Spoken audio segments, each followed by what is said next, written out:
for connecting. How much will be the cost finally? No, they wanted to go through our trust Rotary details, and then they will get back to us. It's fine. It's fine. I think that's the process. Yeah. Okay, sir, please start. Okay, thank you. Thanks for this opportunity. So I thought I was going to just talk 4 or 5 points that as a patterns of things that I have observed in my life and what I have learned and over a period of my own life. And I thought I'll share what I have learned. It's nothing to do with anybody else or anything, but how I adapted and changed my course at different times of my life. So that may be so just to give a background, I was born in India, Andhra Pradesh, in a village. My father was a teacher, and it's a very rural life. Of course, at that time, I grew up in 70s and 60s. So I was born in 60s, so early 60s. So the village was completely, there was absolutely no facilities of any, even a toilet at home. The cooking at home was a firewood. So we used to go to the nearby forest, bring the firewood and cut into pieces and dry it and all that. So I went through that whole typical rural place. And my father was a teacher, as I said. The reason why I'm trying to give this picture is from there onwards, since he was a teacher, he happened to make me read and, just follow through that, the rigorous exercise of reading and getting to know things. And then, I then grew up into, he put me into a scholarship exam, and I was, given a scholarship at the young age of 11 years and sent to a boarding school, public school. I got my education in in a boarding school, a completely scholarship. It's a central government scholarship. And the scholarship was for the economically backward kids in a rural place. That was the objective of it. And so that's how I went into a boarding school and studied there till intermediate. And then I went into an engineering college and worked in BHL, public sector company, for 10 to 12 years. And then I moved out of the country to Middle East, stayed for 3-4 years, worked there, moved here in 2000 or so, it's about 20 years back. Now, the reason why I'm just to give you connection was that it's not that anything to do with me, this path of this growth. It's about where I happen to be born and the environment in which I was brought up, isn't it? So it's what I compare it is like a seed in a garden, isn't it? You plant a seed in a garden. The garden has the ecosystem of somebody who is taking care of it, basically. So here it happens to be in that family, somebody has taken care, and I happen to get the opportunities, and those opportunities were I happen to use in somewhere, whatever way, and it's moved along.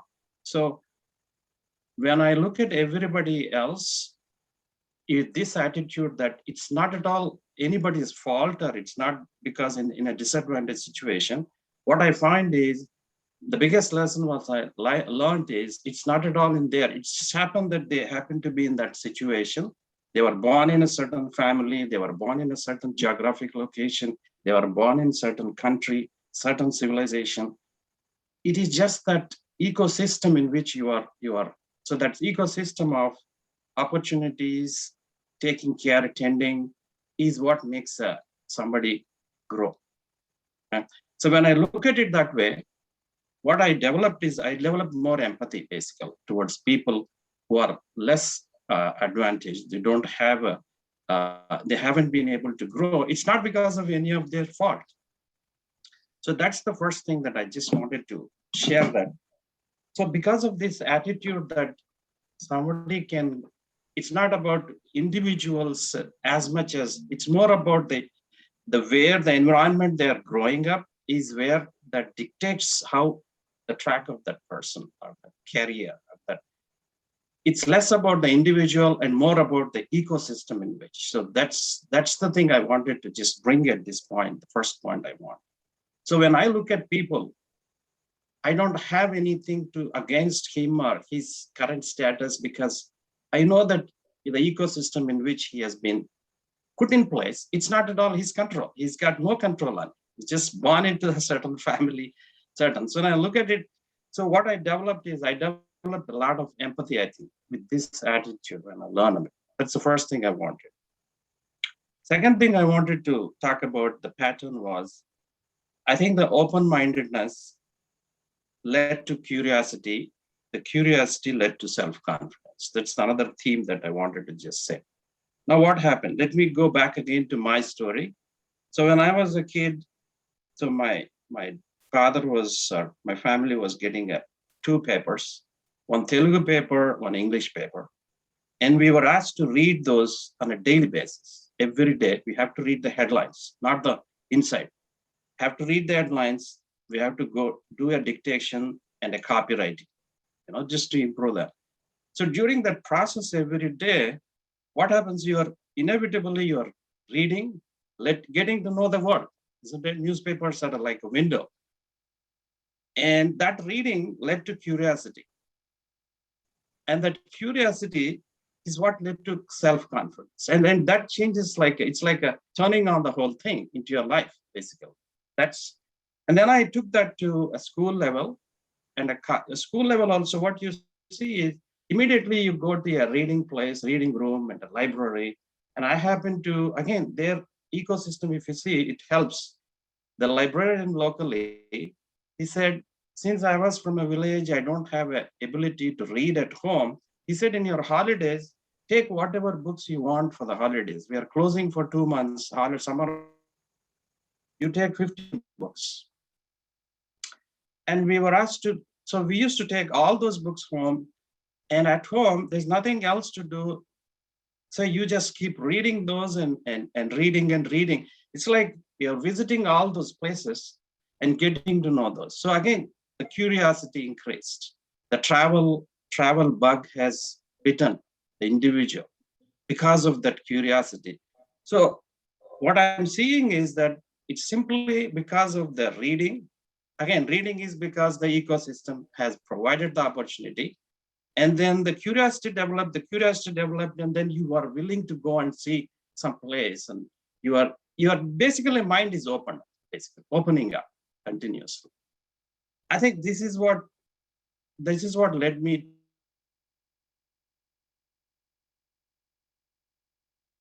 to different places. That's I said that when I joined place also, I opted to travel to different places. I worked at Vizag. I went and worked at Bokaro Steel City in a coal fields. I worked at, even if I went to Saudi Arabia, I stayed with family because I just was more curious and said, why not I go? Why not? I know everybody in the family was against my going and never, but I said somehow that the curiosity again was driving. Why not experience, think that of the thing. So that is one thing I wanted to just say.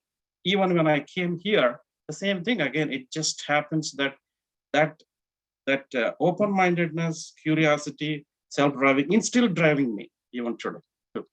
So that's the next one I wanted to just highlight within my life. What happens, what happened.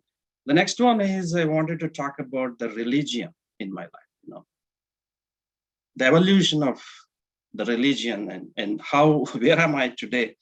And so when I was in India, back at home, I don't think I was ever religious, but it was just more of a rituals. You go through the festivals, the rituals, attend the temples and attend everything. But I never questioned anything. I never questioned myself or learned anything.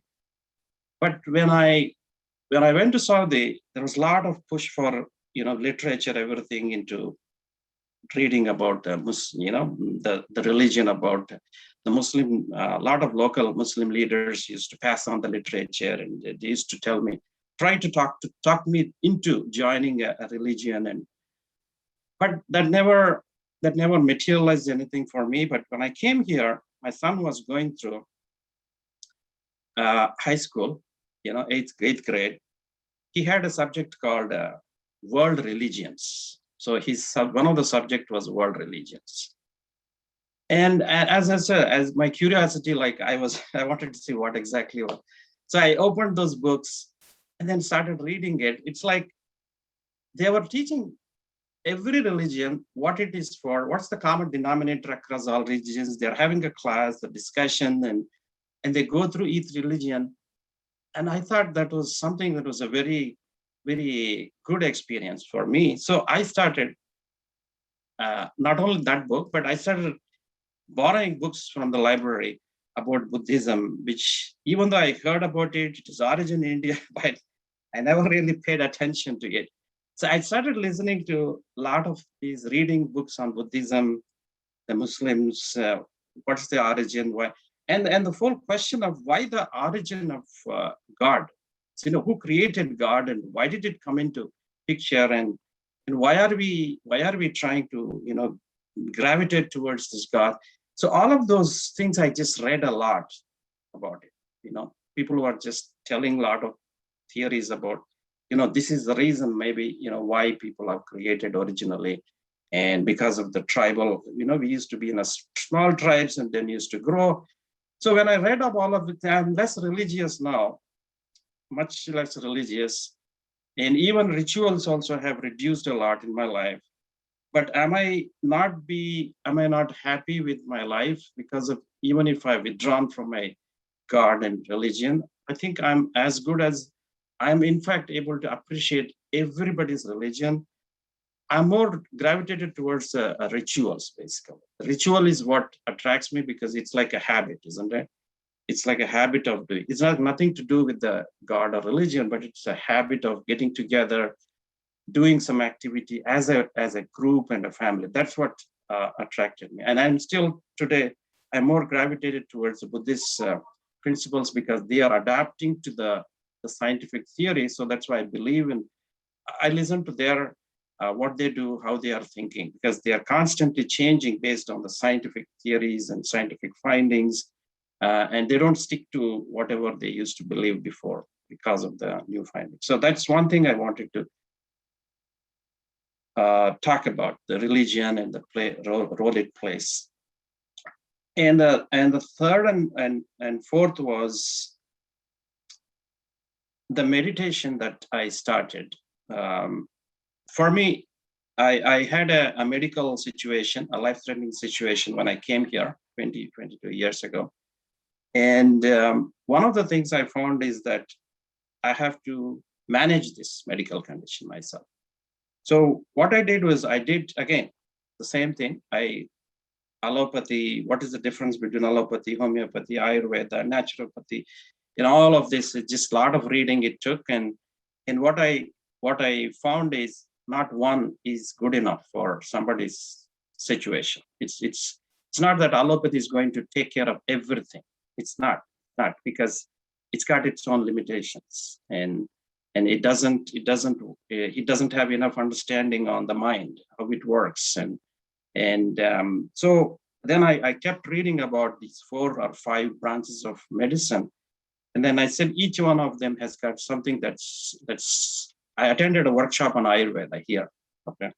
I attended 1 week of workshop and listened to the doctors and how they are integrating the Ayurveda within their regular allopathic practice and what they are picking. And then what I found is functional medicine. That means they call it as a functional medicine today.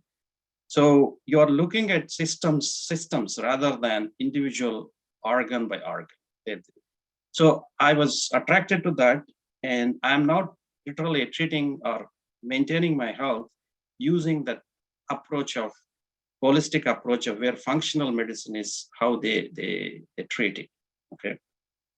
And one of the things that I learned in the process of researching between all of these medicines is that mind is the one which is having much more important.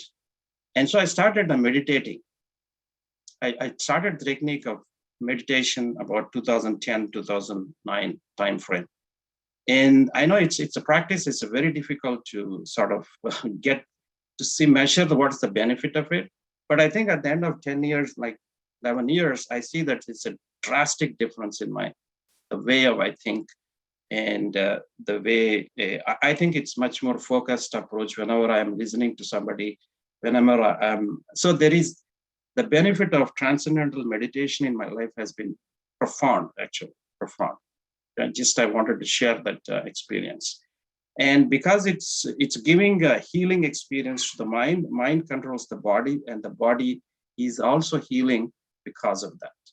Body is also healing because of it. So I've experienced this in the last 10 to 12 years. I just wanted to share this and put it forward, just make sure.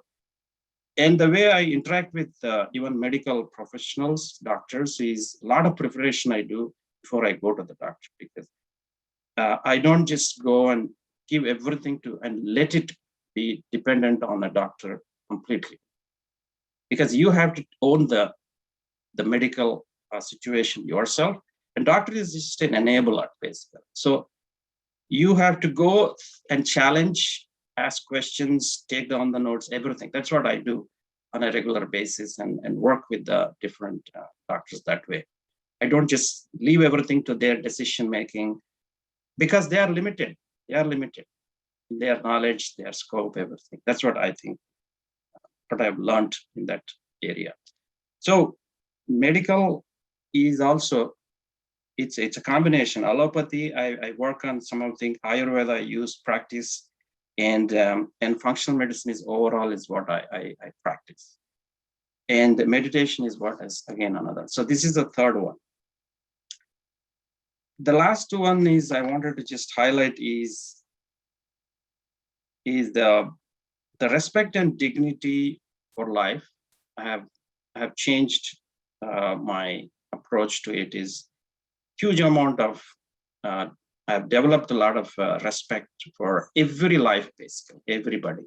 So there is less hierarchical. Earlier, I used to be more hierarchical in my approach because of again the way I was grown up, and I'm less hierarchical, and I am able to appreciate the different different people because of my meeting of so many people, and also what I learned is there's no binary type of solution, yes or no, isn't it? It's always a spectrum of solutions are there. So if you are sticking to that binary nature of solving a problem, then you are finding it yourself difficult to get out of that situation, solve a problem. So always, so I have been reading a lot about whether it is, here a Black history, whether it's the LGBT community, and the activism that is being, it's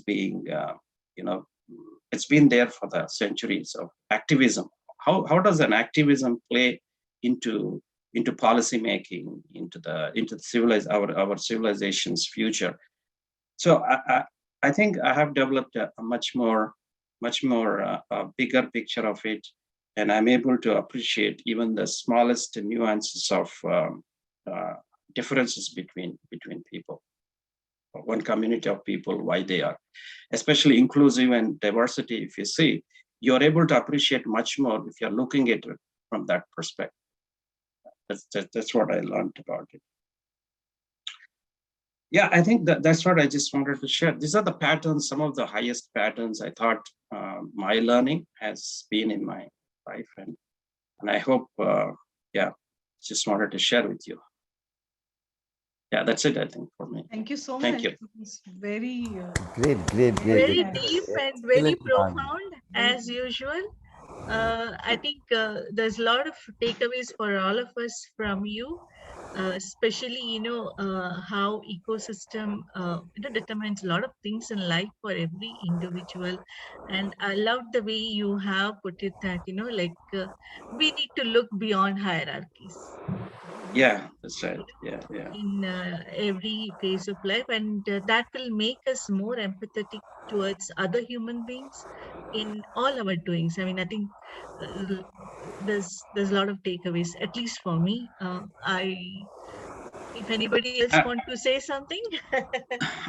I'm currently listening to some podcasts. I think latest I'm listening to podcasts from Daniel Smachtenberger.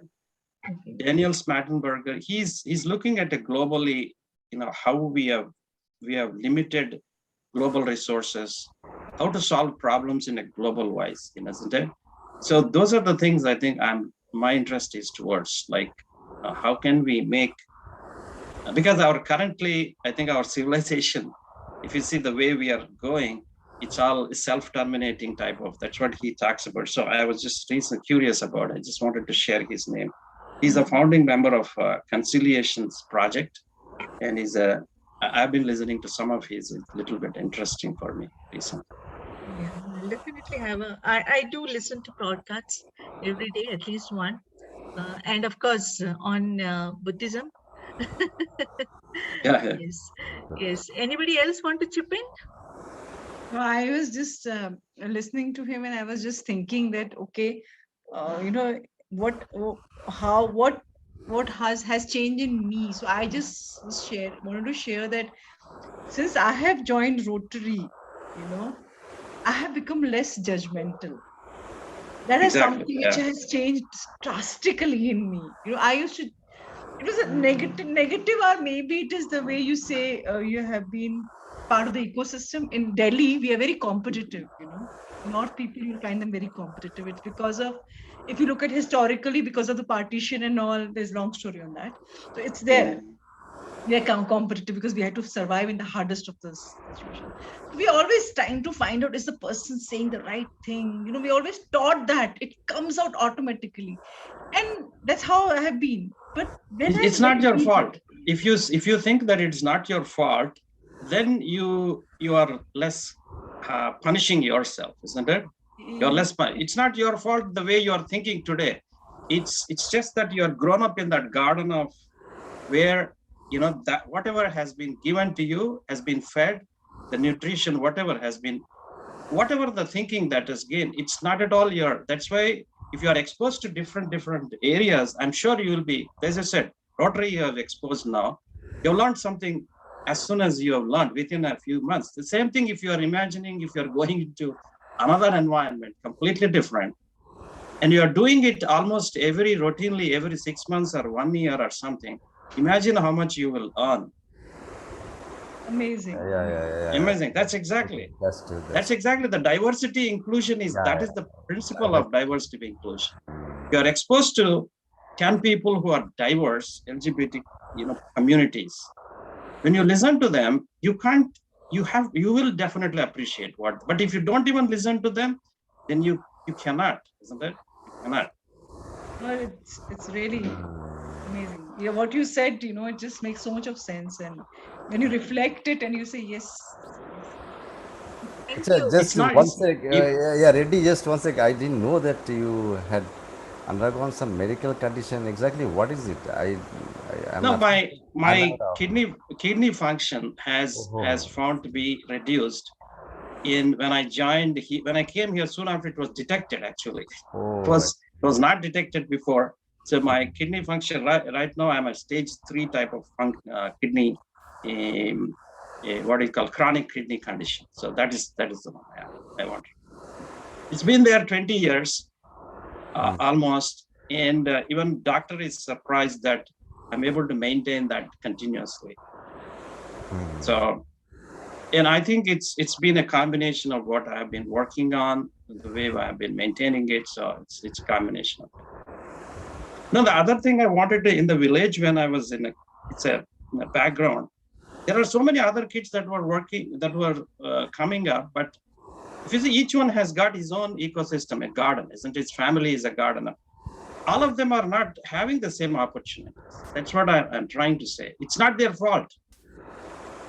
yeah. It's not their fault at all, the way they have taken. It's just simply you happen to be, your seed has fallen in that family, in that family, in that family, and that family. It's sadly, that's what I just wanted to share. That single thing. Yeah. If you look at it from that perspective, you grow a different perspective on that person. Yes. Thank you. Thank you again. Thank It you. was Yeah, it's always late, late for wonderful. everybody. Yeah. Thanks a lot. No, not late, but it was always wonderful to listen to you as always. Yeah, absolutely. Yeah, thanks everyone. I think our president had to log out, so we can wind up our meeting today. Thank you. Yes. I would Thank like you to all. thank Good night. Badri. Good night. I would like to Thank you. thank Dr. Yeah, Badri yeah. for joining us Yeah. from Yes. US. Uh, Yes. um, Yeah. thank you so Badri. much, Doctor. Are you still there? He was not well also, but he Yeah. Okay. is especially joined. Yeah. Oh, yeah. I was muted, it seems. Yeah. Thank you so much. I hope you enjoyed our really- meeting, Dr. Badri. Yeah, I really enjoyed the discussion. Thank you so much. I was trying to talk, but it seems I was muted. I didn't Oh, see. God. So thank you so much. The Thank you. story that I think Mr. Eswar Yeah. talked right about this. So thank you so much for your discussions. Very inspiring. And it's actually reminded of my childhood also. So thank you so much for sharing. Yeah. Incidentally, I think Ishwarji is also in the Bay Area, Dr. Badri. Maybe you. Oh, you thanks. should- I guess I think you introduced in the beginning, so Yeah. I guess it's same Yeah. issue. I'll reach out to Uh, Badri. Yeah. We can talk. Yeah, sure. Looking forward to talking to you. Gitanjali, Okay. Yes, Alagda. just before signing out, I would like to share one small thing, experience Uh-huh. we had in our school days, Huh. based on how important diversity is in our life. In our school, when we were in class 9, we had a class teacher. His name was Johnson, Mr. Johnson. He was our class teacher and he was also our English language teacher. And when he used to, his class was very interesting for us because when he used to teach, and in class 9 we had Shakespeare, Julius Caesar we had, and after 10 minutes he would come. He would, after 10 minutes, he would take a break, and he used to say, "Now we have to take a break, and now we will have to discuss of something else, not about Julius Caesar, but something else." And that is how he used to take the class. A 45 minutes class used to always have two breaks by our Mr. Johnson. And he used to say, you have to have some diversity. Otherwise, it becomes very monotonous. You will not Yeah, absolutely. concentrate. Exactly. True. I remembered Mr. Johnson, our class teacher. Yeah. I think this entire credit of storytelling should go to Arnav. Arnav, Unfortunately, kahan hai? We're missing Arnav today. yes. It's. I'll have to ask him who's going to be the next speaker. So let him decide. And thank you again for Thank you. enriching Good our night. enriching our Good night. meetings. Thank you, Dr. So much. Badri. Hope to see Good you. night to Thank all. you. Good night. Thank you so much, Thank you, everyone. Mr. Thank you. Ishwar. Bye. Good night. Nice everyone. words. Thank Thanks. you. Bye. Thank Good you. night to everyone in India. Good morning to. Thank you. Bye. Thank you. Bye.